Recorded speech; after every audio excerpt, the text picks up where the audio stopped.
English translate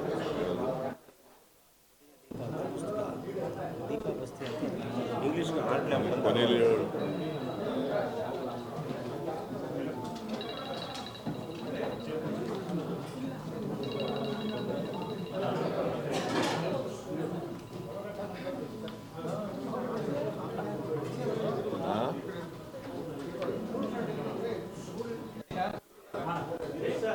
ಎಲ್ರಿಗೂ ಆಗಿದೆಯಾ? Coffee ಕುಡಿದ್ರಾ?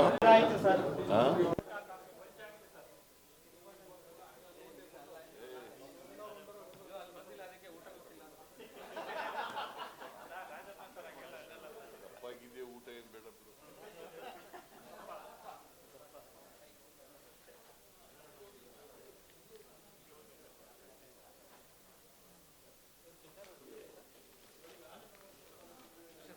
Tushar ಬರಲಿಲ್ವಾ?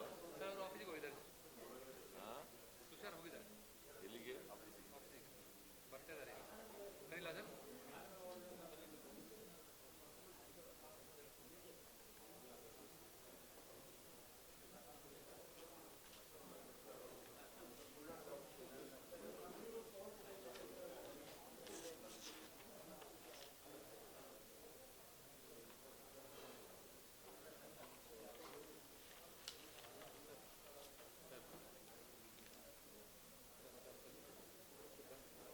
Coffee ಕುಡೀರಿ, ಕುಡೀರಿ, ನಿಧಾನ ಕುಡೀರಿ. ಲೈವ್ ಆಗ್ತಾ ಇದೆಯಾ? Very good.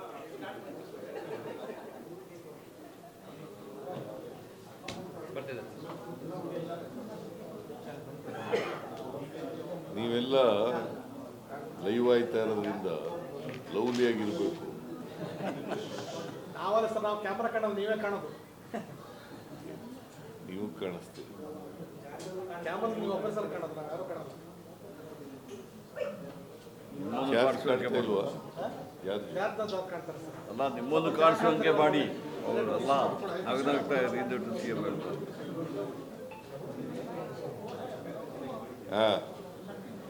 ಇವತ್ತು ಶುರು ಮಾಡೋಣ.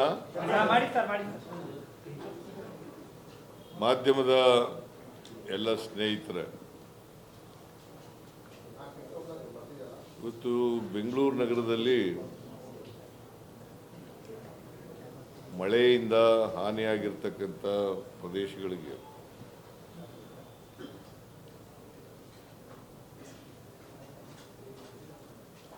ನಾನು ಮತ್ತು ಡಿ.ಕೆ. ಶಿವಕುಮಾರ್, ಬೆಂಗಳೂರು ಇನ್ಚಾರ್ಜ್ ಮಿನಿಸ್ಟ್ರು, ಆಮೇಲೆ ಕೆ.ಜೆ. ಜಾರ್ಜ್, ಬೈರತಿ ಸುರೇಶ್, ಶಾಸಕರಾದಂಥ ಬೈರತಿ ಬಸವರಾಜ್, ಅರವಿಂದ್ ಲಿಂಬಾವಳಿ, ಸತೀಶ್ ರೆಡ್ಡಿ, ರಾಮಮೂರ್ತಿ, ಆಮೇಲೆ ಅಧಿಕಾರಿಗಳು, ಕಾರ್ಪೊರೇಷನ್ನವರು ಎಲ್ಲ ಬಂದಿದ್ದರು. ತುಷಾರ್ ಗಿರಿನಾಥ್, ಅಡ್ಮಿನಿಸ್ಟ್ರೇಟರ್, ಮಹೇಶ್ವರ್ ರಾವ್, BBMP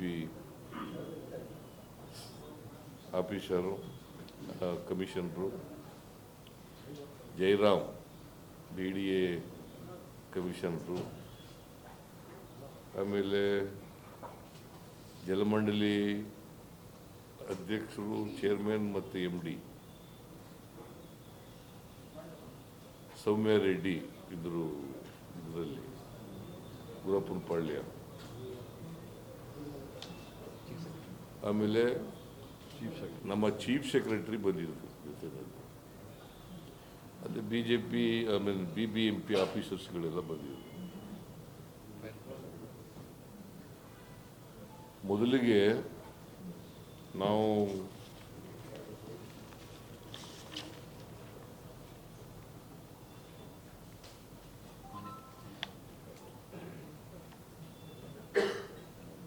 ಮಾನ್ಯತಾ ಟೆಕ್ ಪಾರ್ಕ್ ಬಳಿ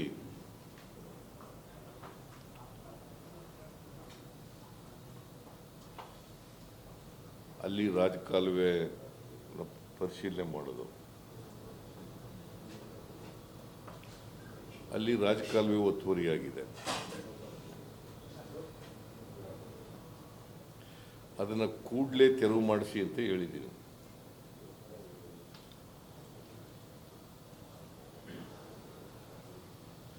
ನೀರು ಸರಾಗವಾಗಿ ಹರಿಲಿಕ್ಕೆ ಅವಕಾಶ ಮಾಡಿಕೊಡಬೇಕು ಅಂತ ಹೇಳಿದ್ದೀನಿ.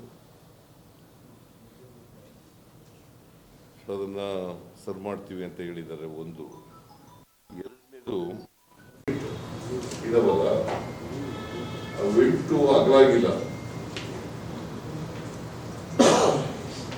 ಬಹಳ ಚಿಕ್ಕದಾಗಿದ್ದಾವೆ. ಅದರಿಂದ ಒಂದು ದೊಡ್ಡದು ಮಾಡಬೇಕಾಗ್ತದೆ. ಅದನ್ನು ದೊಡ್ಡದು ಮಾಡಿದ್ರೆ ನೀರು ಸಲೀಸಾಗಿ ಕರ್ಕೊಂಡು ಹೋಗ್ತದೆ, ಮತ್ತೆ ನೀರು ವಾಪಸ್ ಬರೋದು ಹಿಂದಕ್ಕೆ ಬರೋದು ಕೂಡ ತಪ್ಪಲಿಕ್ಕೆ ಸಾಧ್ಯ.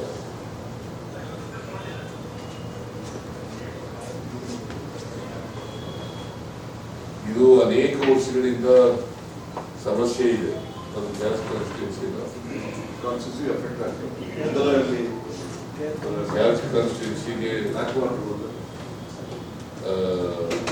ಅದು ಬ್ಯಾಕ್ ವಾಟರ್ ಬರ್ತಾ ಇರೋದ್ರಿಂದ ಇವು ಕಾನ್ಸ್ಟಿಟ್ಯೂನ್ಸಿಗೆ ಅಡಚಣೆ ಆಗುತ್ತೆ.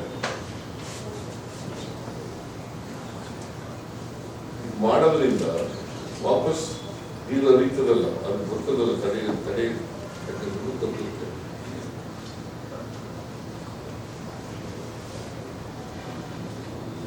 ಆಮೇಲೆ ಈ ಸಾಯಿಲ್ ಲೇಔಟ್ನಲ್ಲಿ ಮನೆಗಳಿಗೆ ನೀರು ಹೋಗ್ತಿರ್ತಲ್ಲ, ಅವು ತಪ್ಪಲಿಕ್ಕೆ ಸಾಧ್ಯ.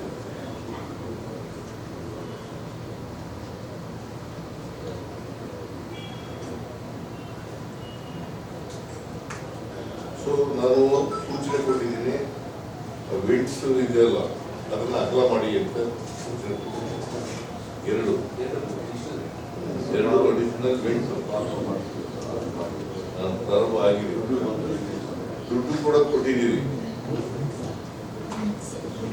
ಆಮೇಲೆ ರೈಲ್ವೆ ಇಲಾಖೆಗೆ ಕೊಡಬೇಕಾಗಿರ್ತಕ್ಕಂಥ ಡಿಪಾಸಿಟ್ ಮಾಡಬೇಕಿದ್ದ ದುಡ್ಡನ್ನು ಡಿಪಾಸಿಟ್ ಮಾಡಿ ಅಂತ BBMP ಅವರಿಗೆ ಹೇಳಿದ್ದೀವಿ. ಸುಮಾರು 13 ಕೋಟಿ ಇಲ್ಲ, 13 ಕೋಟಿ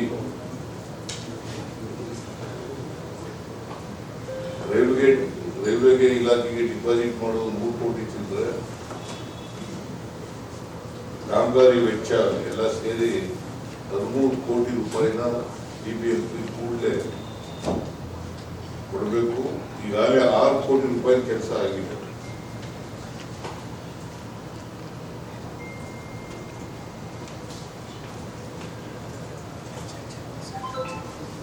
ಕೋಟಿ ರೂಪಾಯಿ ಕೆಲಸ ಆಗಿ 3 ಕೋಟಿ ರೂಪಾಯಿ ಕೊಟ್ಟಿದ್ದೀವಿ.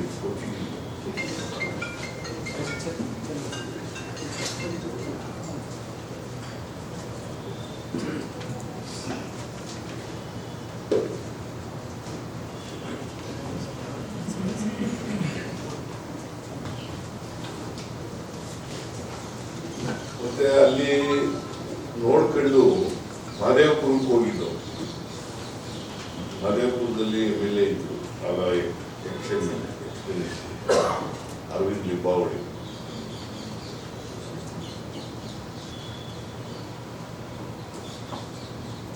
ಅಲ್ಲಿ ಪಡತ್ತೂರ್ ಗಾರ್ಡನ್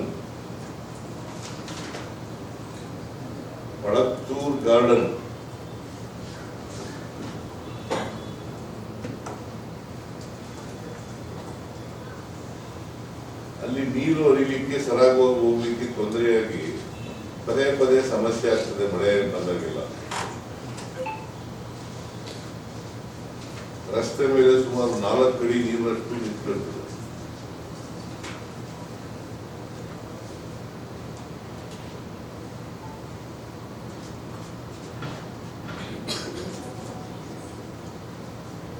ಇದಕ್ಕೆ ಕಾರಣ ಏನಪ್ಪಾ ಅಂತಂದ್ರೆ ರೈಲ್ವೆ ಲೈನ್ ಇದೆಯಲ್ಲ, ಅದು ಕೆಳಗಡೆ ಅಗಲ ಕೇವಲ 30 ಅಡಿ ಇದೆ. ಇನ್ನೂ 30 ಅಡಿ ವಿಸ್ತರಣೆ ಮಾಡಿದ್ರೆ ಈ ಸಮಸ್ಯೆ ಬಗೆಹರಿಸಲಿಕ್ಕೆ ಸಾಧ್ಯ.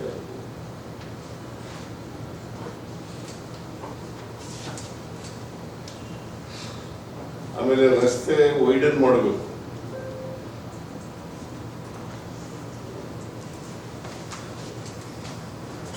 ಮತ್ತೆ ಇವೆಲ್ಲ ಕೆಲಸಗಳು ಪ್ರಾರಂಭ ಆಗಿದ್ದಾವೆ. ಸುಮಾರು 80% ಅಷ್ಟು ಕೆಲಸ ಮುಗಿದಿದೆ. ಇನ್ನ 20% ಕೆಲಸ ಮುಗಿಬೇಕು. ಅದನ್ನು ಕೂಡಲೇ ಮುಗಿಸಿ ಅಂತ ಹೇಳಿ ಸೂಚನೆ ಕೊಟ್ಟಿದ್ದೀನಿ.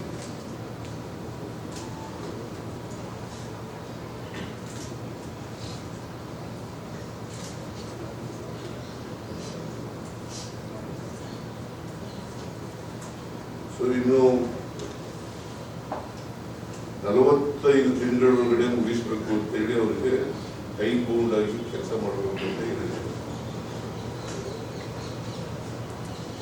ಪೂರ್ಣ ಕೆಲಸ 45 ತಿಂಗಳೊಳಗಡೆ ಮುಗಿಬೇಕು, ಉಳಿದಿರೋಂಥ ಎಲ್ಲ ಕೆಲಸ ಸೂಚನೆ ಕೊಟ್ಟಿದೆ. ಮತ್ತೆ ಹೊಸ ತಂತ್ರಜ್ಞಾನ ಇದೆಯಲ್ಲ,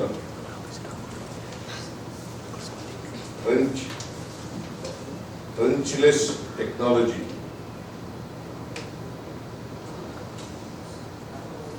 ಅದನ್ನ ಬಳಸಿ ಮಾಡ್ತಾ ಇದ್ದಾರೆ ಕೆಲಸನ. ಟ್ರಂಚ್ಲೆಸ್ ಟೆಕ್ನಾಲಜಿ ಅದನ್ನು ಬಳಸಿ ಮಾಡ್ತಾ ಇದ್ದಾರೆ. ಕಾಫಿ ನಾನು ಒಬ್ಬನಿಗೆ ತಂದು ಕೊಡ್ತೀನಿ.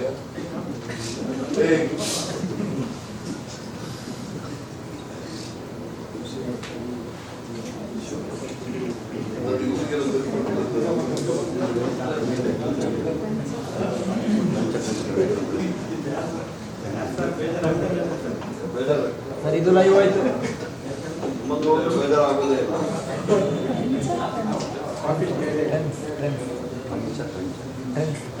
ಆಮೇಲೆ ಅಲ್ಲಿಂದ ಶಿಲ್ಪೋರ್ಡ್ ಹತ್ರಕ್ಕೆ ಹೋದ. ಶಿಲ್ಪೋರ್ಡ್ ಹತ್ರ ಒಂದು ಸಮಸ್ಯೆ ಇದೆ. ಇಲ್ಲಿ ಹೋಗಿದ್ದೆ ನಾನು, ಈ ಸಲ ಹೋಗಿದ್ದೆ.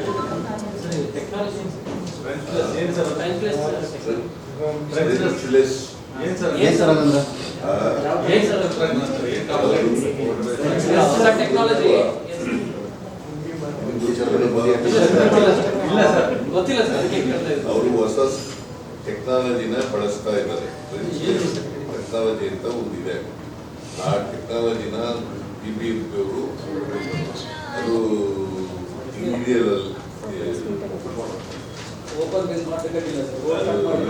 ಭೂಮಿ ಹಿಂಗಿದೆಯಲ್ಲ, ನೀರು ಹೋಗ್ತದೆ, ಅದಕ್ಕೆ ಕೆಳಗಡೆಯಿಂದ ನೀರು ಹೋಗಕ್ಕೆ ಮಾಡೋದು. ಅದು ಟೆಕ್ನಾಲಜಿ ಇದು, ಗೊತ್ತಾಯ್ತಾ?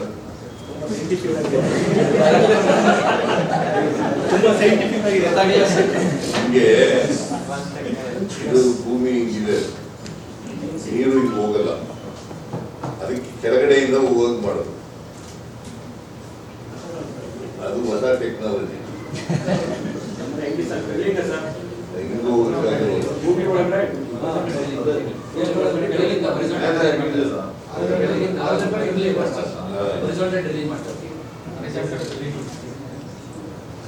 ಗೊತ್ತಾಯ್ತು ಈಗ ಹೇಳೋದು ಗೊತ್ತಾಯ್ತಾ?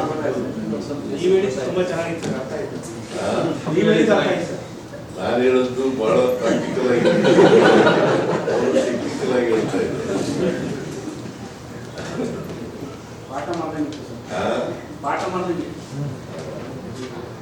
ಆಮೇಲೆ ಶಿಲ್ಪೋರ್ ಜಂಕ್ಷನ್ ಇದೆಯಲ್ಲ, ಅಲ್ಲಿ ಹೋಗಿದ್ದೆ. ಅಲ್ಲಿ 4 ಕಡೆಗಳಿಂದ ನೀರು ಬರ್ತದೆ. ಮಡಿವಾಳ ಕಡೆಯಿಂದ 2 ಕಾಲುವೆಗಳು, ಆಮೇಲೆ ಬೈಸಂದ್ರ ಕಡೆಯಿಂದ 2 ಕಾಲುವೆ, ಅವೆಲ್ಲ ಸೇರ್ಕೊಂಡು HSR ಲೇಔಟ್ಗೆ ಹೋಯ್ತವೆ.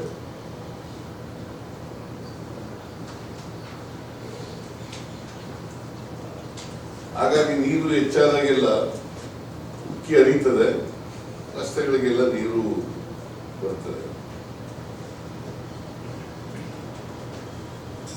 ಇದು ಮೆಟ್ರೋ ಸಂಸ್ಥೆ, BBMP ಹಾಗೂ ರಾಷ್ಟ್ರೀಯ ಹೆದ್ದಾರಿ ಈ 3 ಜನರು ಸೇರ್ಕೊಂಡು ಮಾಡಬೇಕಾಗಿದೆ. ಇದು ಮೆಟ್ರೋ, BBMP, ನ್ಯಾಷನಲ್ ಹೈವೇ.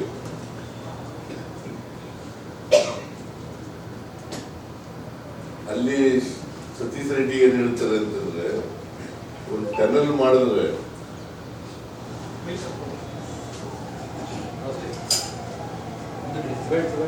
ನೀರು ಹರಿಸ್ಬೋದು ಅಂತ ಹೇಳ್ತಾರೆ.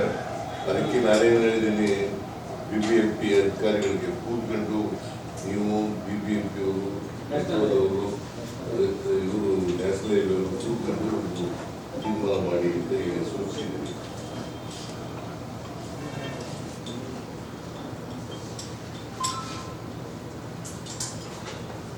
ಆಮೇಲೆ ಅಲ್ಲಿಂದ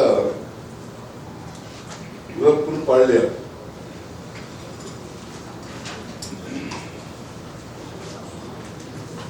ಪಾಳ್ಯಕ್ಕೆ ಹೋಗಿದೆ. ಅಲ್ಲಿ ಏನಾಗಿದೆ, ತಡೆಗೋಡೆ ಹಾಕಿದಾರಲ್ಲ ಅದು ಕುಸಿದು ಬಿಟ್ಟಿದೆ. ಕುಸಿದು ಮನೆಗಳಿಗೆಲ್ಲ ನೀರು ನುಗ್ಗಿಬಿಟ್ಟಿದೆ. ಯುರಪ್ಪನ ಪಾಳ್ಯ ಅಲ್ಲಿ ಬಹಳ ಜನಸಂದಣಿ ಜಾಸ್ತಿ ಇರ್ತಕ್ಕಂಥದ್ದು, ದೊಡ್ಡ ರಸ್ತೆಗಳು ಇಲ್ಲ, ಚಿಕ್ಕ ಚಿಕ್ಕ ರಸ್ತೆಗಳು ಇರ್ತಕ್ಕಂಥದ್ದು ಇದೆ. ಅವರು ದವಸ ಧಾನ್ಯಗಳು, ಬಟ್ಟೆ ಬರಿಗಳು ಅವೆಲ್ಲ ಹಾಳಾಗಿದ್ದಾವೆ. ಅದಕ್ಕೆ ನಾನು ಮಹೇಶ್ವರರಾವ್ಗೆ ಹೇಳಿದ್ದೀನಿ, ಒಂದು ಸರ್ವೆ ಮಾಡಿಸಿ ಅಲ್ಲಿ ಎಷ್ಟು ನಷ್ಟ ಆಗಿದೆ ಪರಿಹಾರ ಕೊಡಬೇಕು ಅಂತ ಹೇಳಿದ್ದೀನಿ. ಬೇರೆ ಕಡೆನೂ ಕೂಡ ಪರಿಹಾರ ಕೊಡಿ ಅಂತ ಹೇಳಿದ್ದೀನಿ. ಸಾಯಿ ಲೇಔಟ್ನಲ್ಲಿ ಹೇಳಿದ್ರಿ. ಸಾಯಿ ಲೇಔಟ್ನಲ್ಲಿ ಸಾಯಿ ಲೇಔಟ್ ಇಲ್ಲ, ಸರ್ವೆ ಮಾಡಿಸಿ ಎಷ್ಟು ನಷ್ಟ ಆಗಿದೆ ಅಷ್ಟು ಪರಿಹಾರ ಕೊಡಿ ಅಂತ ಹೇಳಿದ್ದೀನಿ.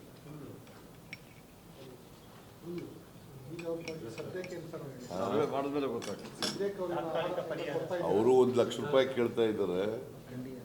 1 ಲಕ್ಷ ರೂಪಾಯಿ. ಅದಕ್ಕೆ ನಾನು ಹೇಳಿದೆ, 1 ಲಕ್ಷ ಕೊಡಬೇಕಾ, 50,000 ಕೊಡಬೇಕಾ, 75,000 ಕೊಡಬೇಕಾ, 60,000 ಕೊಡಬೇಕಾ, ಸರ್ವೆ ಮಾಡಿಸ್ರಿ, ಏನೇನು ನಷ್ಟ ಆಗಿದೆ ಅವ್ರ ತಿಳ್ಕೊಂಡು ಕೂಡಲೇ ಸರ್ವೆ ಮಾಡಿಸಿ ಅಂತ ಹೇಳಿದ್ದೀನಿ. ಕೂಡಲೇ ಸರ್ವೆ ಮಾಡಿಸಿ ಅವರಿಗೆ ಪರಿಹಾರ ಕೊಡಬೇಕು.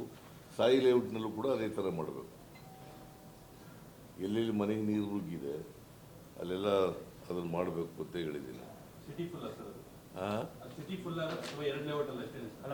ಎಲ್ಲೆಲ್ಲಿ ಮನೆಗೆ ನೀರು ನುಗ್ಗಿದೆ ಅಂತ ಹೇಳಿಲ್ವೇನ್ರಿ?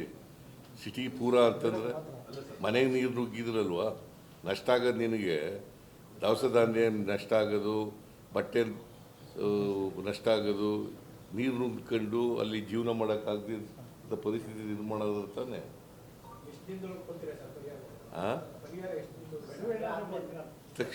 ತಕ್ಷಣ ಅದಕ್ಕೆ ದಿನ ಅಂತ ಹೇಳಿಲ್ಲ, ಕೂಡಲೇ ಕೊಡಿ ಅಂತ ಹೇಳಿದ್ದೀನಿ. ಸರ್ವೆ ಮಾಡಿ ಕೊಡಿ ಅಂತ ಹೇಳಿದ್ದೀನಿ. ಅದಕ್ಕೆ ದಿನಗಳು ಲೆಕ್ಕ ಇಲ್ಲ. ನಾಳೆ ಸರ್ವೆ ಆದರೆ ನಾಳಿದ್ದೆ ಈಗಾಗಲೇ ಮಾಡ್ತಾ ಇದ್ದಾರೆ ಅವರು. ಪಾಪ ಅಲ್ಲಿ ಭಾಗದ ಜನ ಮಸೀದಿನಲ್ಲಿ ಮತ್ತೆ ಬೇರೆ ಕಡೆ ಎಲ್ಲ ಮಾಡ್ತಾ ಇದ್ದಾರೆ. ಬೇರೆ ಸಾಯಿ ಲೇಔಟ್ನಲ್ಲಿ ಬೇರೆ ಮಾಡ್ತಾ ಇದ್ದಾರೆ. BBMP ಅವರು ಕೂಡ ಮಾಡಿದೀವಿ ಸರ್. ಸಾಯಿ ಲೇಔಟ್ನಲ್ಲಿ ಎಲ್ಲ 300 ಮಂದಿಗೆ ಸರ್ ವಸತಿ, ಊಟ ಎಲ್ಲ ಕೊಡ್ತಾನೆ ಇದ್ದೀವಿ ಸರ್. ತಾತ್ಕಾಲಿಕವಾಗಿ ಮಾಡಿದ್ದಾರೆ.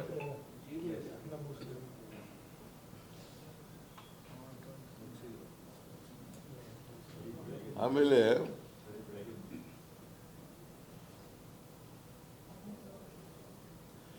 ಒಂದು ನಾನು ಇವ್ರಿಗೆ BBMP ಅವ್ರಿಗೆ ಏನಂತ ಹೇಳಿದ್ದೀನಿ ಅಂತಂದರೆ, ಈ ಲೋ ಲೈಯಿಂಗ್ನಲ್ಲಿ ಏರಿಯಾ ಇದೆಯಲ್ಲ, ರಾಜಕಾಲುವೆ ಇಂದ ಕೆಳಗಡೆ ಇರ್ತಕ್ಕಂಥದ್ದು, ಅಲ್ಲಿ ಬೇಸ್ಮೆಂಟ್ ಪ್ಲಾನ್ ಕೊಡುವಾಗ ಬೇಸ್ಮೆಂಟಿಗೆ ಅವಕಾಶ ಕೊಡಬೇಡಿ ಅಂತ ಹೇಳಿದ್ದೀನಿ. ಬೇಸ್ಮೆಂಟ್ಗೆ ಒಪ್ಪಿಗೆ ಕೊಡಬೇಡಿ. ಯಾಕಂತಂದರೆ ಬೇಸ್ಮೆಂಟ್ಗೆ ನೀರು ನುಗ್ಗೋದು. ತುಂಬ ಕಡೆ ಹಂಗಾಗಿದೆ. ಈಗ ನೋಡಿ,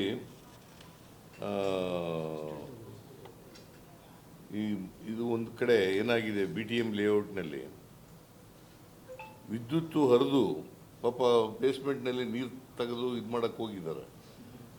ಅಲ್ಲಿ ಏನಾಗಿದೆ, ಇಬ್ಬರು ಸತ್ತೋಗಿದ್ದಾರೆ. ಬೇಸ್ಮೆಂಟ್ನಲ್ಲಿ ವಿದ್ಯುತ್ತು ಹರಿದು ಇಬ್ಬರು ಸತ್ತೋಗ್ಬಿಟ್ಟಿದ್ದಾರೆ. ಅದಕ್ಕೆ ಇನ್ನು ಮುಂದೆ ಬೇಸ್ಮೆಂಟ್ ಮಾಡೋಕ್ಕೆ ಅವಕಾಶ ಕೊಡ್ಕೊಡೋದು. ಲೋ ಲೈಂಗ್ ಲೋ ಲೈಯಿಂಗ್ ಏರಿಯಾದ ಲೋ ಲೈಯಿಂಗ್ ಏರಿಯಾದಲ್ಲಿ, not in all, low lying area. ಹಂಗೆ ಬರ್ಕೊಳ್ಳಿ, ಆಮೇಲೆ ಹಂಗೆ ಇಲ್ಲಿ ಬರ್ಬಿಟ್ಟಿದ್ರಿ. ಆಮೇಲೆ ತಗ್ಗು ಪ್ರದೇಶ, ಲೋ ಲೇಯಿಂಗ್ ಏರಿಯಾ.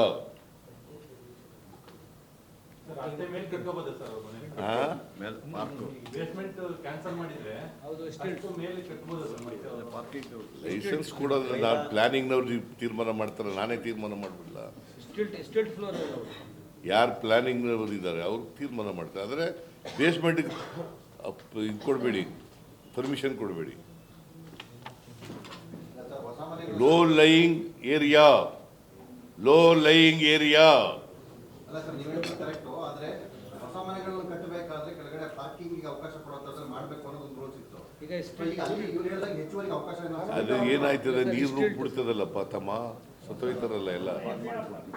ರೂಲ್ಸ್ ಹಾಗೆ ಇದೆಯಲ್ಲ. ಇಲ್ಲ, ಅದಕ್ಕೆ ಅವ್ರು ಕಾರ್ ಬೇಕಾದ್ರೆ ಕಾರ್ ಶೆಡ್ ಮಾಡ್ಕೊಳ್ಳಿ, ಮೇಲ್ಗಡೆ ಕಾರ್ ಶೆಡ್ ಮಾಡ್ಕೊಳ್ಳಿ.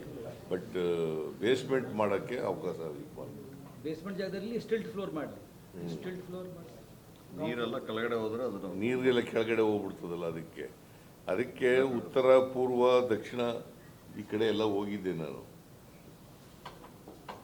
ಸೊ ಈ ಸಾರಿ 2022ರಲ್ಲಿ ಒಂದು ಸಾರಿ ಮಳೆ ಬಿದ್ದಿತ್ತು.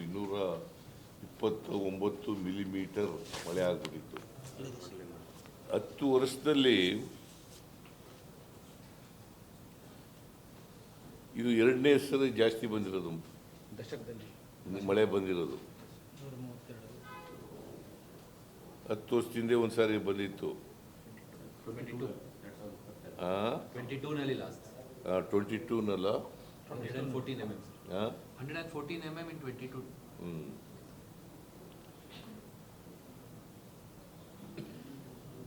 ಆಮೇಲೆ ಈ 19/5/2025 ಮಧ್ಯರಾತ್ರಿ ಮಳೆ ಬಂದಿದೆ, 12 ಗಂಟೆ ಮೇಲೆ ಸುಮಾರು 132 ಮಿಲಿಮೀಟರ್ ಮಳೆಯಾಗಿದೆ. ಇದು ಯಾಕೆ ಆಗುತ್ತೆ ಅಂತಂದರೆ ಈ ಕ್ಲೈಮೇಟ್ ಚೇಂಜಸ್, ಈ ಕ್ಲೈಮೇಟ್ ಚೇಂಜಸ್ಸಿಂದ ಪ್ರವಾಹ ಮತ್ತು ಬರ ಇವೆಲ್ಲ ಬರ್ತಾ ಇರ್ತವೆ. ಈಗ ಕ್ಲೈಮೇಟ್ ಚೇಂಜಸ್ ನಿಮಗೆಲ್ಲ ಗೊತ್ತಿದೆ. ಅದರಿಂದ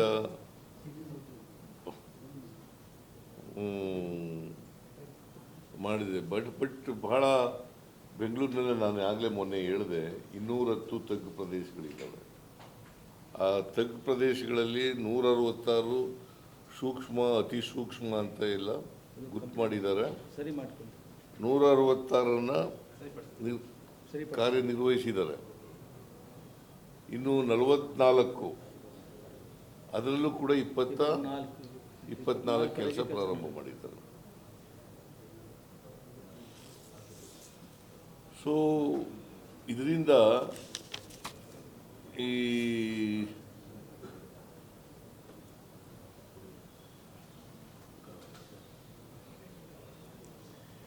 ಆಮೇಲೆ ರಾಜಕಾಲುವೆ ಇದೆಯಲ್ಲ,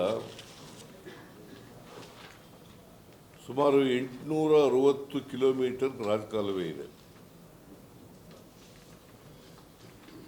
ಬೆಂಗಳೂರಿನಲ್ಲಿ ರಾಜಕಾಲುವೆ ಸುಮಾರು 860 ಕಿಲೋಮೀಟರ್ ರಾಜಕಾಲುವೆ ಇದೆ. 491 ಕಿಲೋಮೀಟರ್ ರಾಜಕಾಲುವಿನಲ್ಲಿ ಲೈನಿಂಗ್ ಕೆಲಸ ಎಲ್ಲ ಮುಗಿದಿದೆ.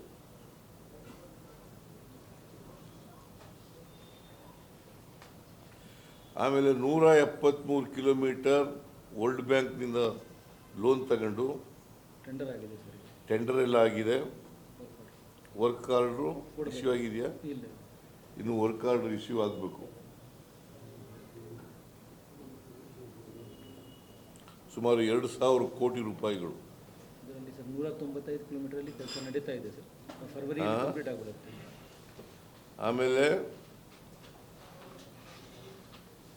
195 ಕಿಲೋಮೀಟರ್ ಕೆಲಸ ನಡೀತಾ ಇದೆ ಸರ್.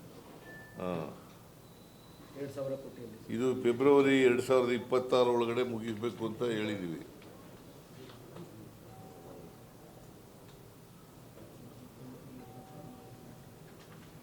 ನೂರ 95 ಕಿಲೋಮೀಟರ್ ರಸ್ತೆ ನಡೀತಾ, ರಾಜಕಾಲುವೆ ಕೆಲಸ ನಡೀತಾ ಇದೆ.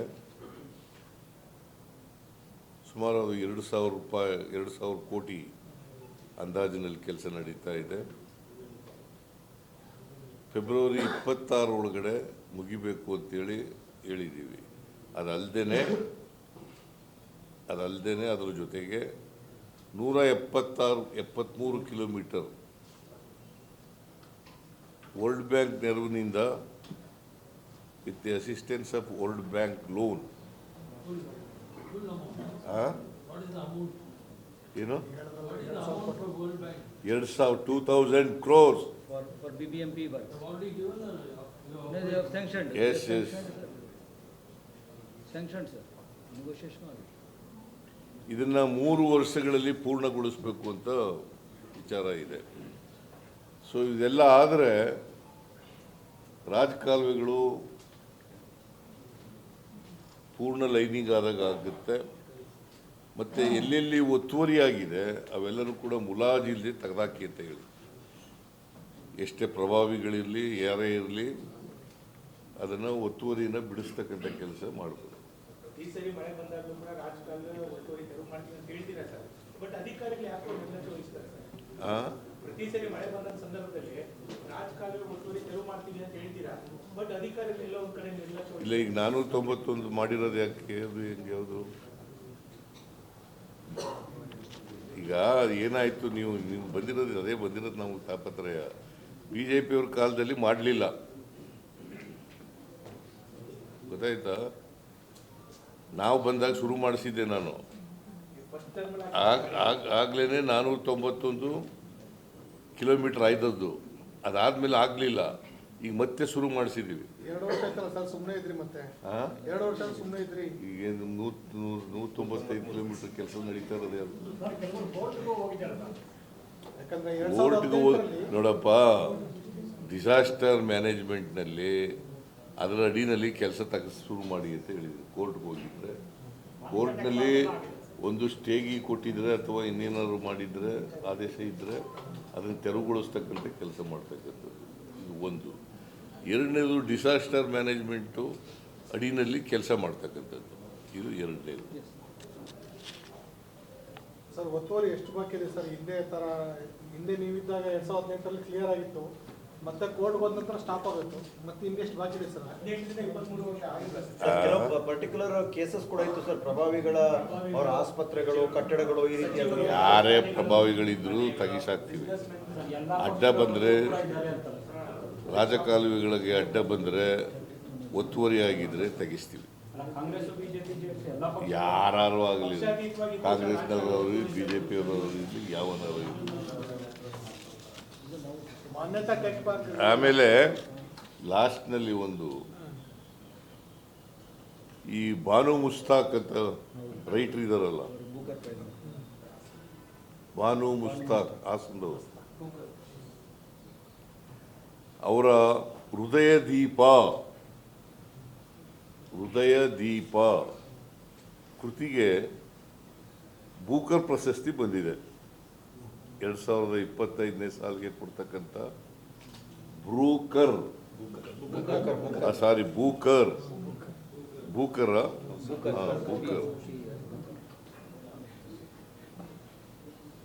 ಬೂಕರ್ ಪ್ರಶಸ್ತಿ ಬಂದಿದೆ.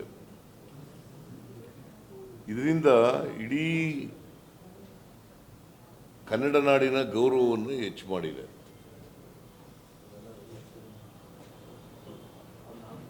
ಹಿಂದೆ 2008ರಲ್ಲಿ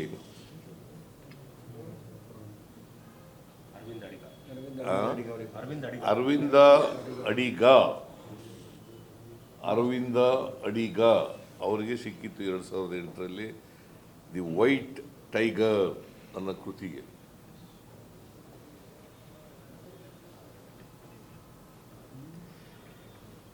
ಅರವಿಂದ ಅಡಿಗ ಅವರ ನಂತರ ಎರಡನೇ ಬೂಕರ್ ಪ್ರಶಸ್ತಿ ಸಿಕ್ಕಿರ್ತಕ್ಕಂಥದ್ದು ಬಾನು ಮುಸ್ತಾಕ್ ಅವರಿಗೆ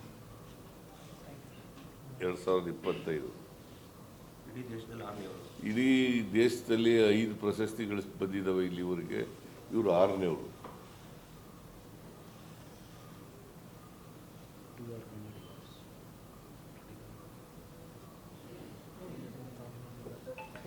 ಈ ಬೂಕರ್ ಪ್ರಶಸ್ತಿ ಪ್ರಾರಂಭ ಆದ ಯಾವಾಗ ಅಂತಂದ್ರೆ 1969ನೇ ಇಸ್ವಿ. 1969ನೇ ಇಸ್ವಿನಲ್ಲಿ ಪ್ರಶಸ್ತಿ ಪ್ರಾರಂಭ ಆಯಿತು. ಇಂಥ ಪ್ರಶಸ್ತಿ ಕನ್ನಡ ಭಾಷೆಗೆ ಬಂದಿರತಕ್ಕಂಥದ್ದು ನಮಗೆಲ್ಲ ಹೆಮ್ಮೆ ವಿಷಯ ಅಂತೇಳಿ ಎಲ್ಲ ಕನ್ನಡಿಗರು, ಕನ್ನಡ ಅಭಿಮಾನಿಗಳು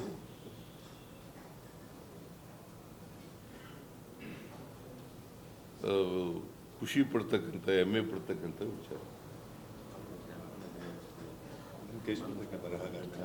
ಲಂಕೇಶ್ ಪತ್ರಿಕೆಯಲ್ಲಿ ಬರಹಾಗಾರ್ತಿ. ಹೌದು, ಲಂಕೇಶ್ ಪತ್ರಿಕೆಯಲ್ಲಿ ಬರೀತಾ ಇದ್ರು ಬಾನು ಮುಸ್ತಾಕ್.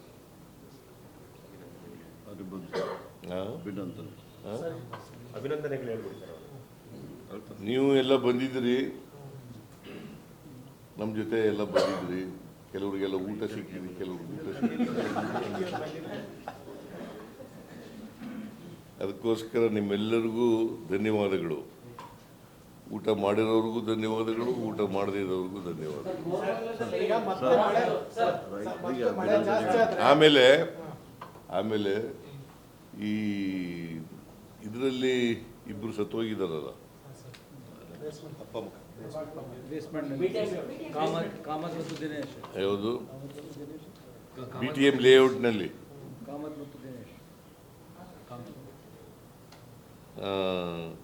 63 ವರ್ಷದವರು ಒಬ್ಬರು, ಆಮೇಲೆ 12 ವರ್ಷದವರು ಒಬ್ಬರು. ಈ ವಿದ್ಯುತ್ ಶಕ್ತಿ ಇದರಿಂದ ಸತ್ತೋಗಿದ್ದಾರೆ. ಅವ್ರಿಗೆ ಕಾರ್ಪೊರೇಷನ್ನಿಂದ 5 ಲಕ್ಷ ರೂಪಾಯಿ ಕೊಟ್ಟಿದೆ.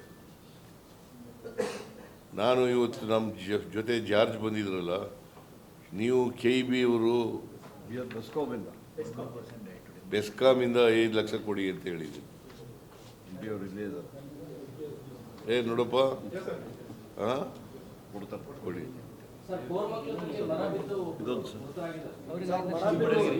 ಯಾವಾಗ? ಅವ್ರಿಗೂ 5 ಲಕ್ಷ ಕೊಡ್ತೀವಿ. ಅಭಿನಂದನೆಗಳು. ಆಮೇಲೆ ಬಾನು ಮುಸ್ತಾಕ್ ಅವರಿಗೆ 7 ಕೋಟಿ ಕನ್ನಡಿಗರ ಪರವಾಗಿ ಅಭಿನಂದನೆಗಳು. ಹೋಮ್ ಮಿನಿಸ್ಟರ್ ಶಿಕ್ಷಣ ಸಂಸ್ಥೆಗಳ ಮೇಲೆ ಇಡಿ ದಾಳಿ ಇದಾಗಲಿ. ಆಗಿದೆ ಸರ್. ಪರಮೇಶ್ವರ್ ಈಗ ನನಗೆ ಪೂರ್ಣ ಡೀಟೇಲ್ಸ್ ಗೊತ್ತಿಲ್ಲ, ಬಟ್ ಆದರೂ ಕೂಡ ಇಡಿ ದಾಳಿ ಮಾಡಿದೆ. ನಿನ್ನೆ ತಾನೇ ನಾವು ಸುಮಾರು 1,11,111 ಜನರಿಗೆ, ಬಡವರಿಗೆ ಹಕ್ಕುಪತ್ರಗಳನ್ನು ಕೊಟ್ಟಿದ್ವಿ. ತಾಂಡಗಳಲ್ಲಿ ವಾಸ ಮಾಡೋರು, ಹಟ್ಟಿಗಳಲ್ಲಿ ವಾಸ ಮಾಡೋರು, ಮಜರೆಗಳಲ್ಲಿ ವಾಸ ಮಾಡೋರು, ಆಡಿಗಳಲ್ಲಿ ವಾಸ ಮಾಡೋರು, ಅವ್ರಿಗೆಲ್ಲ ಕೊಟ್ಟಿದ್ದೀವಿ. ಈಗ ಈ ಇನ್ಸ್ಟಿಟ್ಯೂಷನ್ನು ಪ್ರಾರಂಭ ಆಗಿ ಭಾಳ ವರ್ಷ ಆಯಿತು. ಇದನ್ನು ಅವ್ರ ತಂದೆ ಗಂಗಾಧರಯ್ಯ ಅವರೇ ಪ್ರಾರಂಭ ಮಾಡಿದ್ದರು.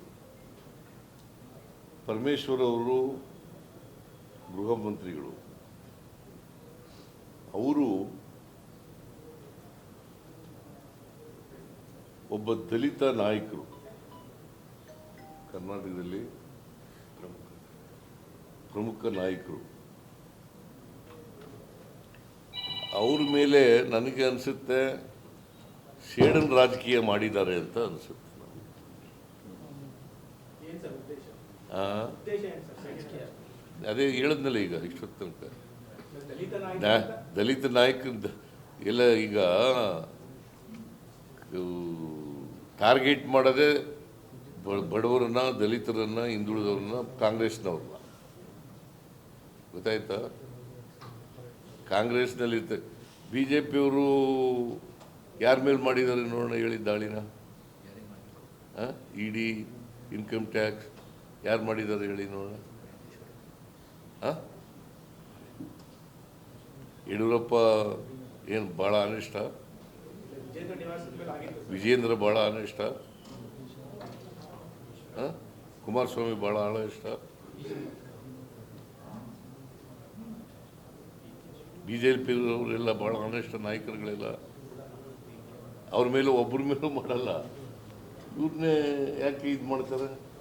ನೀವು ನೋಡಿ, ನೀವು ಇನ್ಕಮ್ ಟ್ಯಾಕ್ಸ್ ಡಿಪಾರ್ಟ್ಮೆಂಟ್ನಲ್ಲಿ ಇದ್ದವರು, ಈಗ MLC ಅವ್ರು ಹೇಳ್ತಾರೆ ಅದಕ್ಕೆ ಇದ್ದವರು ಅಂತ ಹೇಳ್ತಾ ಇದ್ದೆ, ಈಗಿನದು ಹೇಳಿಲ್ಲ. ಅವ್ರ ಕಾಲದಲ್ಲಿ ಆ ಥರ ಇರಲಿಲ್ಲ, ಆ ಥರ ಖಂಡಿತ ಇರಲಿಲ್ಲ ಸರ್. ಈಗ ಸ್ಟಾರ್ಟ್ ಮಾಡಿದ್ರು ಕಾಲ. ನಾವು ಮನಮೋಹನ್ ಸಿಂಗ್ ಟೈಮ್ನಲ್ಲಿ ಇದ್ದಿದ್ದು. ಇದೆಲ್ಲ ನೋಡಿದ್ರೆ ಟಾರ್ಗೆಟ್ ಮಾಡಿ ಒಬ್ಬ ದಲಿತ ನಾಯಕರನ್ನು ಟಾರ್ಗೆಟ್ ಮಾಡಿರ್ತಕ್ಕಂಥದ್ದು, ಇದು ರಾಜಕೀಯ ಪ್ರೇರಿತವಾದದ್ದು.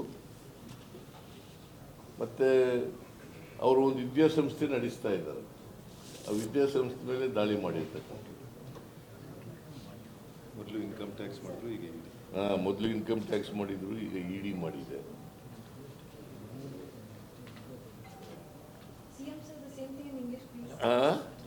ಸರ್, ಇದು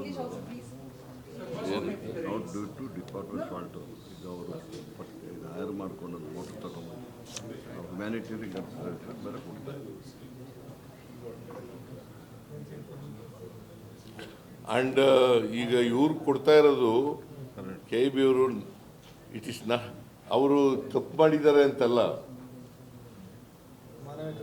not due to departmental fault, ಮಾನವೀಯತೆ ದೃಷ್ಟಿಯಿಂದ ಕೊಡಿ. ನಾನು ಮಾನವೀಯತೆ ದೃಷ್ಟಿಯಿಂದ ಕೊಡಿ ಅಂತ ಹೇಳಿದ್ದೀನಿ. ಸರ್, ಈಗ ನೀವು ಎಲ್ಲ ಕಡೆ ಭೇಟಿ ಮಾಡಿ ಬಂದ್ರಿ, ಕಳೆದ ಬಾರಿ ಹೇಳಿದ್ರಿ. ಈಗ ನಾಗವಾರ ಇರ್ಬೋದು ಅಥವಾ ಮಾನ್ಯತಾ ಟೆಕ್ ಪಾರ್ಕ್ ಇರ್ಬೋದು, ಹಿಂದೆ ಹೋದಾಗಲೂ ಇದೇ ಕಂಪ್ಲೇಂಟ್ ಹೇಳಿದ್ವಿ, ಇನ್ನೂ ಸಹ ಸಮಸ್ಯೆ ಬಗೆಹರಿದಿಲ್ಲ. ನಾನು ಇದನ್ನೇ ಪುನಃ ಬೇರೆ ಥರ ಪ್ರಶ್ನೆ ಕೇಳ್ತಾ ಇದ್ದೆ, ಮೊದಲು ಕೇಳಿದ್ರು ಭಾಳ ಕೇಳವು ಒಬ್ರು ಕೇಳ್ರಿ. ಯಾವುದೇ ಸರ್ಕಾರ ಬಂದ್ರು ಈ ರೀತಿ ಮಳೆ ಬಂದಾಗ ನೋಡಿಯ ಕೇಳಿ ನಾನು ಹೇಳ್ತೀನಿ. ನಾನು ಇಲ್ಲಿವರೆಗೆ ರಾಜಕಾಲುವೆಗಳನ್ನು ತೆರವು ಮಾಡಿಸ್ತಕ್ಕಂಥ, ಒತ್ತುವರಿ ತೆರವು ಮಾಡಿಸ್ತಕ್ಕಂಥ, ಮತ್ತು ಎಲ್ಲನೂ ಲೈನಿಂಗ್ ಮಾಡಿಸ್ತಕ್ಕಂಥ, ತಡೆಗೋಡೆ ಮಾಡ್ತಕ್ಕಂಥ ಕೆಲಸ ಮಾಡಿದರೆ ಇವೆಲ್ಲ ಆಗಲಿಕ್ಕೆ ಸಾಧ್ಯ ಆಯ್ತಿರಲಿಲ್ಲ. ಈ ಎಲ್ಲ ತಗ್ಗು ಪ್ರದೇಶಗಳಲ್ಲಿ ಅಲ್ಲಿ ಎಲ್ಲೆಲ್ಲಿ ನೀರು ನುಗ್ಗುತ್ತೆ ಅಲ್ಲೆಲ್ಲ ಮಾಡಿದರೆ ಆಗ್ತಿತ್ತು. BJP ಅವರು ಮಾಡಲಿಲ್ಲ 4 ವರ್ಷ. ಈಗ 2022ರಲ್ಲಿ 229 ಮಿಲಿಮೀಟರ್ ಮಳೆ ಆಯಿತು. ಆಗಲೇ ಕೂಡಲೇ ಮಾಡಬೇಕಾಗಿತ್ತು, ಮಾಡಲಿಲ್ಲ. ಸೊ ಮಾಡಿದ್ರಿಂದ ಇವೆಲ್ಲ ಸಮಸ್ಯೆಗಳು ಉದ್ಭವ ಆಗ್ತವೆ. ಅದು 1 ವರ್ಷದಲ್ಲಿ 6 ತಿಂಗಳಲ್ಲಿ ಮಾಡೋ ಮುಗಿಸೋ ಕೆಲಸ ಅಲ್ಲ. ಈಗ ನೋಡಿ, 173 ಕಿಲೋಮೀಟರ್ ರಾಜಕಾಲುವೆ ಮಾಡೋಕ್ಕೆ ವರ್ಲ್ಡ್ ಬ್ಯಾಂಕ್ನಿಂದ ನಾವು ತಗೊಂಡಿರ್ತಕ್ಕಂಥದ್ದು ಸಾಲ 3 ವರ್ಷ ಟೈಮ್ ಹಿಡಿದಿದೆ. ಆ 3 ವರ್ಷ ಟೈಮ್ ಹಿಡಿಯುವಾಗ ಅದು 6 ತಿಂಗಳಲ್ಲೇ ಮಾಡೋಕ್ಕಾಗತ್ತಾ? 3 ತಿಂಗಳಲ್ಲಿ ಮಾಡೋಕ್ಕಾಗತ್ತಾ? ಲೋನ್ ತಗೊಂಡಿದ್ದೀವಿ ನಾವು. ಸೊ ಎನಿವೇ, ಒಟ್ಟಾರೆಯಾಗಿ ಬೆಂಗಳೂರಿನಲ್ಲಿ ಏನಾಗಿದೆ, ಒಂದು ಕ್ಲೈಮೇಟ್ ಚೇಂಜಸ್, ಎರಡನೇದು ನಮ್ಮಲ್ಲಿ ಚರಂಡಿ ವ್ಯವಸ್ಥೆ ಅಷ್ಟೊಂದು ಸಮರ್ಪಕವಾಗಿ ಇಲ್ಲದೆ ಇರತಕ್ಕಂಥದ್ದು, ಮೂರನೇದು ರಾಜಕಾಲುವೆಗಳು ಒತ್ತುವರಿಯಾಗಿರ್ತಕ್ಕಂಥದ್ದು ಮತ್ತು ಸಿಲ್ಟಪ್ ಆಗಿರ್ತಕ್ಕಂಥದ್ದು,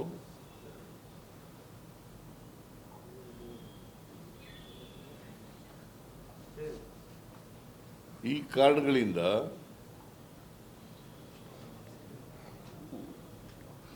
ಪದೇ ಪದೇ ಈ ಸಮಸ್ಯೆ ಮಳೆಗಾಲ ಬಂದಾಗೆಲ್ಲ, ಹೆಚ್ಚು ಮಳೆ ಆದಾಗೆಲ್ಲ ಈ ಸಮಸ್ಯೆ ಉದ್ಭವ ಆಗ್ತದೆ.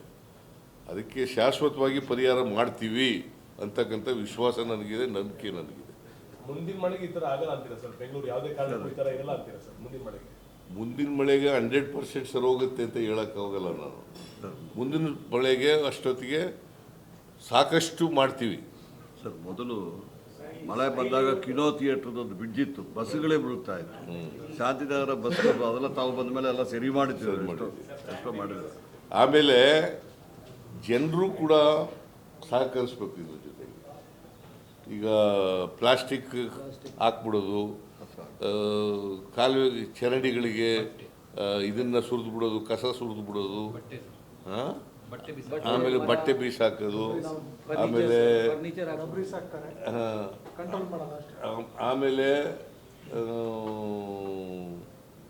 ಎಂಥದ್ದು ಮನೆಗಳನ್ನು ಅಕ್ರಮವಾಗಿ ಕಟ್ಟಿಬಿಡೋದು, ಇಂಥವೆಲ್ಲ ಅವರೆಲ್ಲ ಮಾಡಬೇಕು. ಅವರು ಕೋಆಪರೇಟ್ ಮಾಡಬೇಕಲ್ವಾ, ಇವೆಲ್ಲ ಇರ್ಬಾರ್ದು. ಲೀಡರ್ ಅಶೋಕ್ ಹೇಳ್ತಿದ್ರು 1600 ಕೋಟಿ ನಾವು ಕೊಟ್ಟಿದ್ದೀವಿ ಬಿಜೆಪಿ ಸರ್ಕಾರದಲ್ಲಿ, ನಿಮ್ ಸರ್ಕಾರ ಬರ್ತಿದ್ದೇನೆ ಅದನ್ನ ವಾಪಸ್ ತಗೊಂಡ್ರು, ಹಾಗಾಗಿ ಮಳೆ ಬಂದ್ರೆ ಇಷ್ಟು. ಯಾರಪ್ಪ ಕೊಟ್ಟಿದ್ದವರು?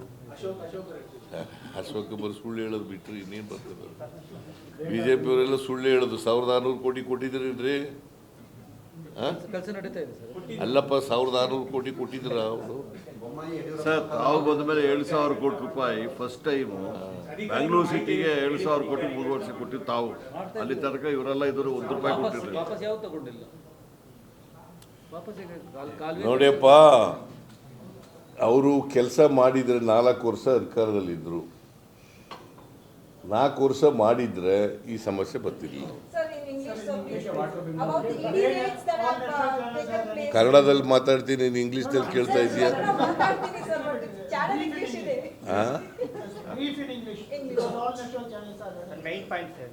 ಟುಡೇ ವಿಜಿಟ್ ಒಂದೇ ಒಂದು ಪ್ರಶ್ನೆ ಯಾರು? ರಾಜಕಾಲುವೆ ಒತ್ತುವರಿಗೆ ಸಂಬಂಧಪಟ್ಟ ಬಿಡಯ್ಯ, ಸಾಕು ಸಾಕು ಬಿಡಿ. ಈಗ ಇಂಗ್ಲೀಷ್ನಲ್ಲಿ ಹೇಳ್ತಾ ಇದ್ದೀನಿ ನಾನು. ಅಪರೂಪಕ್ಕೆ ಹೇಳ್ತಾರೆ ಸರ್. ಅಪರೂಪಕ್ಕೆ ಬಂದರೆ ಹೇಳ್ಬಿಡಿ ಸರ್. ಅಪರೂಪಕ್ಕೆ ಬಂದಿದ್ದಾರ? ಅದಕ್ಕೆ ಅಪರೂಪಕ್ಕೆ ಬಂದಿರೋವ್ರಿಗೆ ಏನು ಹೇಳ್ಬಾರ್ದು. ಜಿಲ್ಲಾಡಳಿತದಿಂದ ರಾಜಕಾಲುವೆ ಒತ್ತುವರಿ ತೆರವಾಗಬೇಕು, ಆದ್ರೆ ನೀವು ಬಿಜೆಪಿ ಸೂಚನೆ ಕೊಡ್ತೀರಾ. ಸೊ ಇಬ್ರು ಕೂಡ ಸಮನ್ವಯ ಆಗಿ ಮಾಡಬೇಕು, ಮಾಡ್ತಾ ಇಲ್ಲ. ಏನು ಬಿಜೆಪಿಗೆ? ಜಿಲ್ಲಾಡಳಿತದ ಜೊತೆಗೆ ಆಗ್ಬೇಕು ಅಂತ ಹೇಳ್ತಾ ಇದ್ದಾರೆ ಸರ್. ಅಡ್ಮಿನಿಸ್ಟ್ರೇಷನ್ ಮತ್ತು BBMP ಮರ್ಜ್ ಮಾಡ್ಕೊಂಡು ಕೆಲಸ ಮಾಡಿ. ಹೌದು, ಈಗ BBMP ಮಾಡಬೇಕು.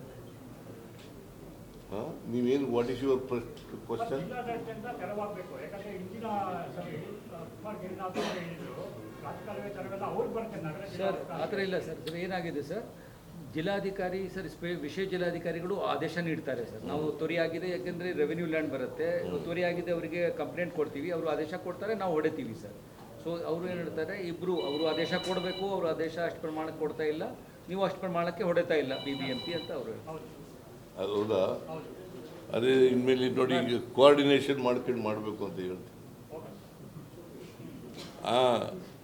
Today visited along with DK Shivkumar, who is in charge of the Bangalore city, and KJ George, Baiti Suresh, and ಇನ್ನೇನು ಮಿನಿಸ್ಟ್ರಿಗಳು ಬಂದಿದ್ದವರು, MLS and other MLAs, MLCs. ನೀನು ಬಂದಿದ್ದೀವಿ, MLCs and BBMP Commissioner, Chief Secretary, BBMP Administrator, and other officers of the BBMP.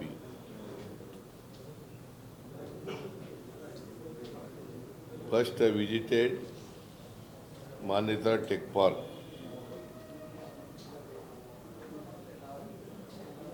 and to Sai Layout, from there to Sai Layout, from there to Madhevpura, from there to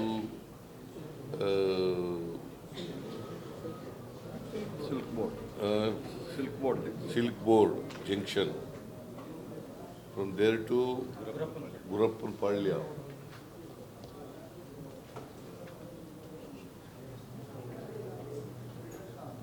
Where there are Raja Kalves, Raja Kalve,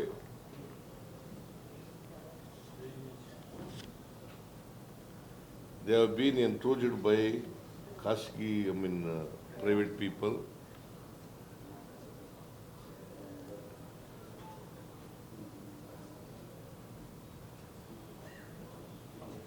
And also retaining walls have not been constructed.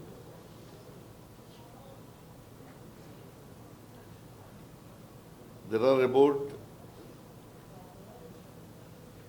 860 kilometers Rajakalways are there,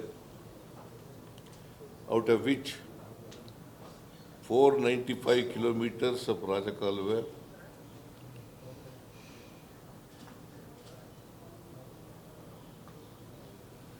have been attended the problems. About 195 kilometers of Rajakalway are under progress, and another 173 kilometer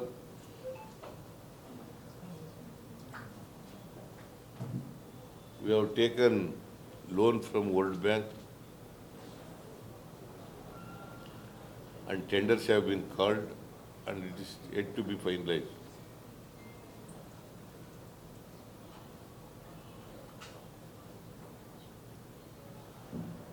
After the completion of all Rajakalways,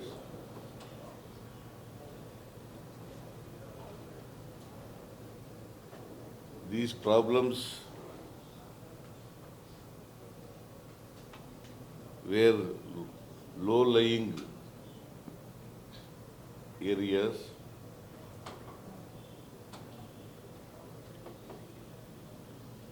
and where water is entering to their basement and houses.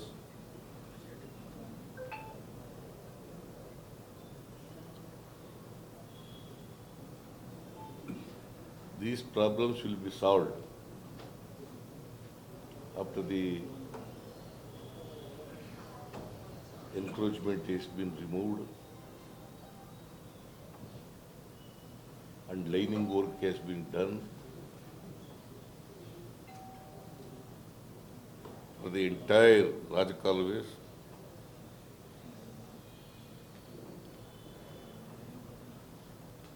I have instructed the officers of the BBMP to conduct a survey and to give compensation to the affected people.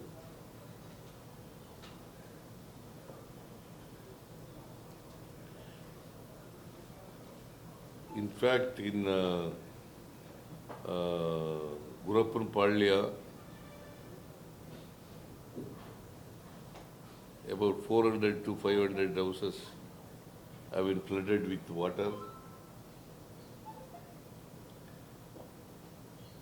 They were demanding 1 lakh rupees for each house. Immediately, I instructed Maheshwar Rao, who is a BBMP commissioner, to conduct a survey immediately and to give compensation to the tune of rupees, whatever they have affected. Guidelines. NDRF, as to the affected people, so the NDRF guidelines, he can immediately. And as per the guidelines. Yes. Regarding ED raid on State G. Parmeshwar institution. It is a vengeance politics done by Government of India and also ED. Because the institution has been run by Dr. Parmeshwar, who is a tall leader of scheduled caste community Congress. and also a Congress party.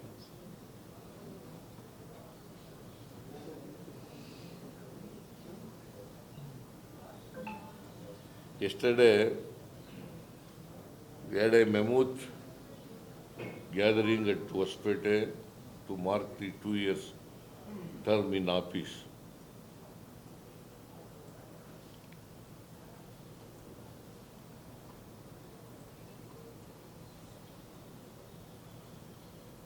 the BJP people were perturbed.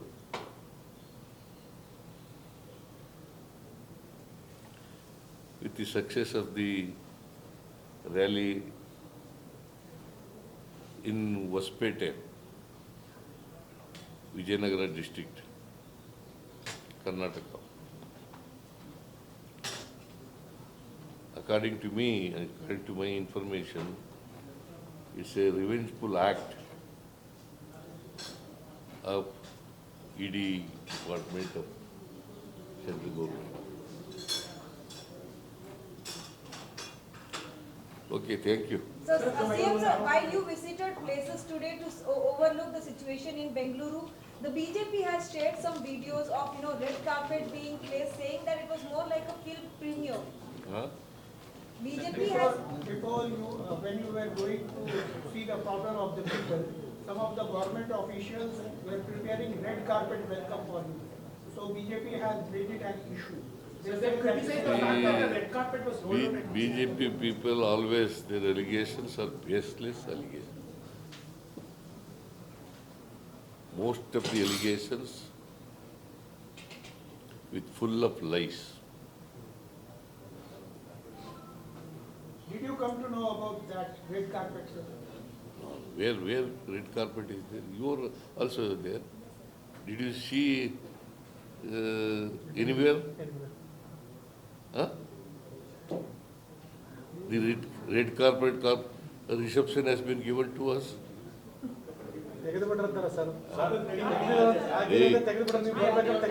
ಯಾರು ತೆಗೆದವರು ನೀವು ನೋಡಿದಿನಪ್ಪ sir ಇಲ್ಲ sir ಈಗ ನೀವು ಬರಕ್ ಮೊದಲು red carpet ಹಾಕಿದ್ರು ಅದು ಬಿಜೆಪಿ ಲೋಕಲ್ ಅವರೆಲ್ಲರೂ ಜಗಳ ಮಾಡಿದ್ರು ಅಂದ್ಬಿಟ್ಟು ತೆಗೆದ್ಬಿಟ್ಟಿದ್ದಾರೆ. ಬಿಜೆಪಿ ನಾನು ನೋಡಪ್ಪ ನೀವು ಹೇಳೋದು ಹಿಂದೆ ಇದ್ರು ತೆಗೆದು ಬಿಟ್ಟಿದ್ರು ಆ ಜನ ಆಕ್ರೋಶ ಮಾಡಿದ್ರು ಅವೆಲ್ಲ ನಂಬಕ್ಕೆ ಹೋಗಲ್ಲ. ನಾನು ನೋಡಿದಾಗ ಯಾವ ರೆಡ್ ಕಾರ್ಪೆಟು ಇಲ್ಲ. ರೆಡ್ ಕಾರ್ಪೆಟು ಅಂತ ಹೇಳೋದು ಅದು ಸೃಷ್ಟಿ, BJPಯವರ ಸೃಷ್ಟಿ. ನಿಮಗೆ ಹೇಳಿರ್ಬೇಕು, ನೀವು ಏನು ಕೇಳ್ತಾ ಇದ್ದೀರಿ? ಅವರೇ ಫೋಟೋ ಹಾಕ್ಬಿಟ್ಟು ಫೋಟೋ ತೆಗೆದು ಅವ್ರ ಫೋಟೋ ಅವರೇ ಹಾಕ್ಬಿಟ್ಟು ತಗೋತಾರೆ. ಏನು ಫೋಟೋ ತಗೊಳ್ಳೋದೇನು ಕಷ್ಟನಾ? ಒಂದು ರೆಡ್ ಕಾರ್ಪೆಟ್ ಒಂದು ರೆಡ್ ಕಾರ್ಪೆಟ್ ಮಾಡಿ ಫೋಟೋ ತಗೊಬಿಟ್ಟು ತೋರಿಸೋದು. ಇಲ್ಲ ನೋಡಿ ಸರ್, ಸರ್ ನಿಮ್ಮ ಶೂ ಗಲೀಜಾಗಿ ಬರೋದು ಹಾಕಿದ್ದಾರೆ ಸರ್. ನೋಡಿ ಎಲ್ಲಿದೆ ಅವರು CM ಬಂದಾಗ ಎಲ್ಲಿತ್ತು? ಇಲ್ಲ, ನಾನು ಹೋಯ್ತಾ ಇರೋದು ಇಲ್ಲಪ್ಪ. CM ಬಂದಾಗ ನಾನು ಇಲ್ಲಿ ತೋರಿಸ್ತಾ ಮತ್ತೆ ಅದಕ್ಕೆ ಅವರೇ ಮಾಡೋದು ಅದಲ್ಲ. ಅದೇ ಅವರೇ ಮಾಡಿದ್ದಾರೆ. ಅದನ್ನ BJPಯವರೇ ಮಾಡಿರೋದು, ಅವರೇ ಫೋಟೋ ಮಾಡಿ ನೀವು BJP ಪೀಪಲ್ ಇದಾರಲ್ಲ, they are up to anything. CM ಇಲ್ಲಲ್ಲ ಅಲ್ಲಿ. ನಾನು CM ಇದ್ದೀನಾ? ಅಲ್ಲಿ ಇದ್ದೀನೇನ್ರಿ? ನೋಡಿ ಬರ್ಲಿಕ್ಕೆ ಬಟ್ ನಾ ಇಲ್ಲದೆ ಯಾರಿಗೆ ಹಾಕಿದ್ರು? ಯಾರು ಹೇಳಿದ್ರು? ನೀವು ಅಸಂಪ್ಷನ್ BJPಯವ್ರ ಅಸಂಪ್ಷನ್ ಅವರೇ ಹಾಕಿರ್ಬಾರ್ದು. ಉದ್ದೇಶಪೂರ್ವಕವಾಗಿ ಮಾಡಿದ್ದಾರೆ. ಅದನ್ನ ನನಗಂತೂ ಗೊತ್ತಿಲ್ಲ. BJPಯವರು ಎಲ್ಲೂ ಕೂಡ ಅಲ್ಲ, ನನಗೆ BBMPಯವರು ಎಲ್ಲೂ ಕೂಡ ನನಗೆ red corporate I am A chief minister of the state. They have received me according to the protocol. It doesn't mean that ನನಗೆ ರೆಡ್ ಕಾರ್ಪೊರೇಟ್ ರಿಸೆಪ್ಷನ್ ಅಂತಲ್ಲ ಅದರ ಅರ್ಥ. ಒಂದು ವೇಳೆ ಮಾಡಿದ್ರೆ ತಪ್ಪಲ್ಲ ಸರ್. ನೋ ತಪ್ಪೋದು. ರೆಡ್ ಕಾರ್ಪೊರೇಟ್ ಹಾಕ್ಬಿಟ್ಟು ಕೆಲಾಮಿಟಿ ಇದಕ್ಕೆ ಯಾಕೆ ಹಾಕ್ತಾರೆ? ಯಾಕೆ ಹಾಕ್ತಾರೆ? ನನ್ನ ಆಫೀಸರಲ್ಲೇ ಈ ಪ್ರಶ್ನೆ ಕೇಳ್ತಾರೋ ನೀನು ಆಫೀಸರ್ ಕೇಳಬೇಕು ಅಂತಂದ್ರೆ ನಾನಂತೂ ನೋಡಿಲ್ಲ. ಒಂದು ವೇಳೆ ಅದೇನಾರು ಆ ಥರ ವಿಡಿಯೋ ಕಳಿಸಿದ್ರೆ ಅವರೇ ಮಾಡಿ ಅದನ್ನು ಮಾಡಿದ್ದಾರೆ. ಅವ್ರಿಗೆ ರೆಡ್ ಕಾರ್ಪೆಟ್ ಹಾಕೊಂಡಿರ್ಬೋದು.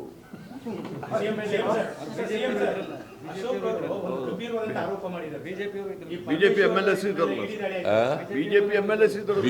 MLAಗಳಿದ್ರಲ್ಲಪ್ಪ. ಅರವಿಂದ್ ಲಿಂಬಳಿ ಯಾವ MLA? ರಾಮಮೂರ್ತಿ, ಆ? ಭೈರತಿ ಬಸವರಾಜ್ ಬೈರತಿ ಬಸವರಾಜ್, ಸಿ ಕೆ ರಾಮಮೂರ್ತಿ, ಎಲ್ಲ ಇದ್ದಾರಲ್ಲ ಅವರು. ಸತೀಶ್ ರೆಡ್ಡಿ, ಮತ್ತೆ ರಾಮಮೂರ್ತಿ, ಲಿಂಬಾವಳಿ, ಅವ್ರ ಹೆಂಡತಿ MLA, ಅವರು ಫಾರ್ಮರ್ ಅವನು ಮಿನಿಸ್ಟ್ರು. ಅವನು ಇದ್ದ ಪಾಪ, ಅವ್ರ ಹೆಂಡತಿ ಅವ್ನ ಮಿಸಸ್ ಇರಲಿಲ್ಲ, ಬಟ್ ಅವ್ರ ಮಿಸಸ್ ಪರವಾಗಿ ಬಂದಿದ್ದ ಅವನು. ಆಮೇಲೆ ಇನ್ಯಾರು BJP ಅವರು ಇದ್ದದ್ದು, ಬೈರತಿ ಬಸವರಾಜ್. ಸರ್ ಅವರು ಬೇಜಾರು ಮಾಡ್ಕೊಂಡ್ರು ಸರ್, ಅವ್ರು ಹೇಳ್ದಲ್ಲಿ ನೀವು ಬರ್ಲಿಲ್ಲ ಅಂತೆ, ನನ್ನ ಕೈ ಹಿಡಿದು ಕರ್ಕೊಂಡು ಬರಕ್ಕಾಗುತ್ತಾ ಮುಖ್ಯಮಂತ್ರಿಗಳನ್ನ ಅಂತೆಲ್ಲ ಬೇಜಾರು ಮಾಡ್ಕೊಂಡು ಜನರ ಹತ್ರ ಹೇಳ್ತಾ ಇದ್ರು. ಯಾರು? ಭೈರತಿ ಅವರು ಸರ್. ಅವರು CM ಎಲ್ಲಿ ಕರೀಲಿಲ್ಲ, ನಾವಿದ್ದೀವಲ್ಲ CM. ನಾನು ಯಾವಾಗ ಕರ್ತಿದ್ರಂತೆ? ಎಲ್ಲಿ ಕರೆದಿಲ್ಲ? ಅಲ್ಲಿ ಜನರ ಸಮಸ್ಯೆ ಕೇಳಕ್ ಬರ್ಲಿಲ್ಲ. ಯಾವಾಗ ಕರ್ತಿ? ಇವತ್ತು ಸರ್ ನೀವು ಬಂದ್ಮೇಲೆ ಅಲ್ಲಿ ಜನರ ಹತ್ರ ಹೇಳಿದಾರೆ ಸರ್. ನನ್ನ ಹತ್ರ ಹೇಳನೇ ಇಲ್ವಲ್ಲ. ಸಾಯಿ ದಯವಿಟ್ಟು ನಾನು ಮಾತಾಡಿಸ್ದೆ ಅವರಿಗೆ, ಬೈರತಿ ಬಸವರಾಜ್ಗೆ. ನನ್ನ ಹತ್ರ ಏನು ಹೇಳಲಿಲ್ಲ. ಹಾಂ, ಬಸವರಾಜ ಬೊಮ್ಮಾಯಿ ಅವರು ಇದ್ದಾಗ ಅಲ್ಲಿಗೆ ಬಂದಿದ್ರು, ಇವ್ರು ಬರ್ಲೇ ಇಲ್ಲ ಅಂತೆಲ್ಲ ಹೇಳಿದ್ರು ಸರ್. ನೀವು ಹೋಗಿದ್ನಲ್ಲೇ, ನೀನು ಬಂದಿದ್ದೀಯಲ್ಲ. ನಾನು ಅವ್ರ ಕರ್ದಲ್ಲಿ ಜನರ ಹತ್ರ ನೀವು ಬರ್ಲೇ ಇಲ್ಲ, ಅರ್ಧಕ್ಕೆ ಬಂದು ಸಾಯಿ ಲೇಔಟ್ ಅಲ್ಲಿ CM ಅವ್ರ ಕಾನ್ಸ್ಟಿಟ್ಯೂನ್ಸಿಲಿ ಜನರ ಹತ್ರ ಹೋಗ್ಬಿಟ್ಟು ಅಲ್ಲಿ ನೋಡಪ್ಪ, ಜಾರ್ಜ್ ಇದ್ರು, DK ಶಿವಕುಮಾರ್ ಇದ್ರು, ಬೈರತಿ ಸುರೇಶ ಇದ್ರು, ಬೈರತಿ ಬಸವರಾಜ್ ಇದ್ದ. ಅವ್ರಿಗೆ ಜನಗಳ ಜೊತೆಗೆ ಮಾತಾಡಿಸ್ಕೊಂಡು ಕರ್ಕೊಂಡ್ಬಂದೆ, ಜನಗಳ ಜೊತೆ ಮಾತಾಡಿ ಬಂದದ್ದು. ಸೊ ನಾನು ಜನಗಳ ಅಹವಾಲ ಎಲ್ಲ ಕೇಳಿದೆ. CM ಸರ್, ಅಶೋಕ್ ಅವರು ಒಂದು ಗಂಭೀರವಾದಂತ ಆರೋಪ ಮಾಡಿದ್ದಾರೆ ಸರ್. ಈ ಪರಮೇಶ್ವರ ಇಡಿ ದಾಳಿ ಆಗಿದೆ ಸರ್. ಅವ್ರಿಗೆ ಗಂಭೀರತೆನೇ ಇಲ್ಲ, ಅಶೋಕ್ ಗಂಭೀರ ಆರೋಪ ಎಲ್ಲಿ ಮಾಡ್ತಾರೆ? ರಣ್ಯರಾವ್ ಒಂದು ಗೋಲ್ಡ್ ಒಂದು ಇದಿತ್ತಲ್ಲ ಸರ್, ಆ ಕೇಸ್ ಸಂಬಂಧಪಟ್ಟಂತೆ ಇವತ್ತು ಇಡಿ ದಾಳಿ ಆಗಿದೆ ಅಂತ ಹೇಳಿ ಅಶೋಕ್ ಅವರು ಹೇಳಿದ್ದಾರೆ. ರಣ್ಯರಾವ್ ಪ್ರಕರಣ ಸಂಬಂಧಪಟ್ಟಂತೆ ಇಡಿ ದಾಳಿ ಆಗಿದೆ ಅಂತ ಇಡಿ ಅವರು ಹೇಳಿ ಅದನ್ನ. ಅಶೋಕ್ ಅಶೋಕ್ ಅವರು ಹೇಳಿದ್ದಾರೆ ಸರ್. ಅಶೋಕ್ ಹೇಳಿದ್ದಾರೆ ಸರ್. ಅಶೋಕೆ ಮಾಡಿಸಿರ್ಬೋದು ಹಾಗಾದ್ರೆ, ಅಷ್ಟು ಪವರ್ಫುಲ್ ಇದೆ ನಂಗೆ ಗೊತ್ತಿಲ್ಲ. BJP ಅವರು ಆಯ್ತು, ನಡೀರಪ್ಪ. Thank you sir. 2 ವರ್ಷದ ನಂತರ ಗುಡ್ ನ್ಯೂಸ್ ಸರ್. ಡಿಪೆಂಡ್ ಮಾಡ್ತಾ ಇದ್ರೆ ಆ ಥರ ಉಂಟಾ ಸರ್? ಸಚಿವ ಸಂಪುಟ ಪುನರ್ರಚನೆ ವಿಸ್ತಾರ ನೀವೇ ಹೈಕಮಾಂಡ? ಅವಾಗ ಸರ್ ನಿಮ್ಮ ಶಾಸಕರು ಡಿಪೆಂಡ್ ಮಾಡ್ತೀವಿ ಕೆಲವು ಹೈಕಮಾಂಡ್ ಹೈಕಮಾಂಡ್ ಹೇಳ್ದಾಗೆ ನಾವು ಕೇಳೋದು, ಗೊತ್ತಾಯ್ತಾ? ಹೈಕಮಾಂಡು ನಿಮ್ಮ ಜೊತೆ ಮಾತಾಡಿದಾರ? ನನ್ನ ಜೊತೆನೂ ಮಾತಾಡಿಲ್ಲ. ಡೆಲ್ಲಿಗೆ ಯಾವತ್ತು ಹೋಗ್ತೀರಾ ಸರ್? ಹಾಂ, ಡೆಲ್ಲಿಗೆ ನಾನು ಹೋದರೆ ಡೆಲ್ಲಿಗೆ ಇವರು 6th ಫೈನಾನ್ಸ್ ಕಮಿಷನ್ ಇದ್ದಾರಲ್ಲ, ಆ ಚೇರ್ಮನ್ನ ಭೇಟಿ ಮಾಡೋಕ್ಕೆ ಹೋಗ್ತಾರೆ ಅಷ್ಟೇ ಸರ್.